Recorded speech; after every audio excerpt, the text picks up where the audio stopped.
Caps for Sale, a tale of a peddler, some monkeys, and their monkey business, told and illustrated by Esvar Slobodkina. Once there was a peddler who sold caps, but he was not like an ordinary peddler, carrying his wares on his back. He carried them on top of his head. First he had on his own check cap, then a bunch of gray caps, then a bunch of brown caps, then a bunch of blue caps, and on the very top, a bunch of red caps. He walked up and down the streets, holding himself very straight so as to not upset his caps. As he went along, he called, "Caps, caps for sale, 50 cents a cap."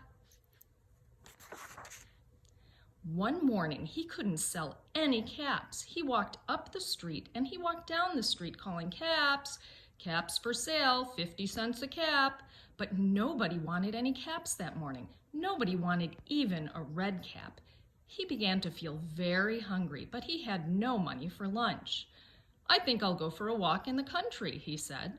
And he walked out of town, slowly, slowly, so as to not upset his caps. He walked for a long time until he came to a great big tree. "That's a nice place for a rest," thought he. And he sat down very slowly under the tree and leaned back little by little against the tree trunk so as to not disturb the caps on his head.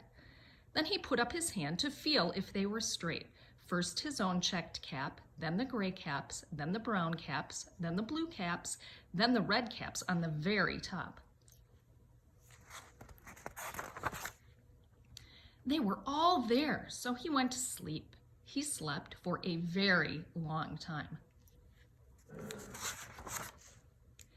When he woke up, he was refreshed and rested.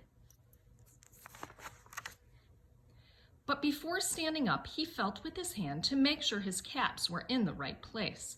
All he felt was his own checked cap. He looked to the right of him, no caps. He looked to the left of him, no caps. He looked back of him, no caps. He looked behind the tree, no caps.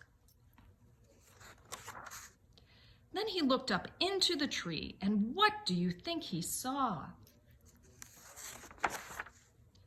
On every branch sat a monkey. On every monkey was a gray or a brown or a blue or a red cap. The peddler looked at the monkeys looked at the peddler. He didn't know what to do. Finally, he spoke to them. "You monkeys, you," he said, shaking a finger at them. "You give me back my caps." But the monkeys only shook their fingers back at him and said, "Tst, tst, tst." This made the peddler angry, so he shook both hands at him and said, "You monkeys, you, give me back my caps." But the monkeys only shook both their hands back at him and said, "Tst, tst, tst." Now he felt quite angry. He stamped his foot and he said, "You monkeys, you better give me back my caps." But the monkeys only stamped their feet back at him and said, "Tst, tst, tst." By this time, the peddler was really very, very angry. He stamped both his feet and shouted, "You monkeys, you must give me back my caps." But the monkeys only stamped both their feet back at him and said, "Tst, tst, tst."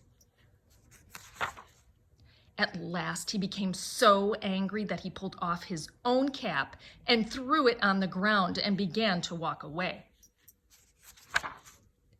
But then each monkey pulled off his cap.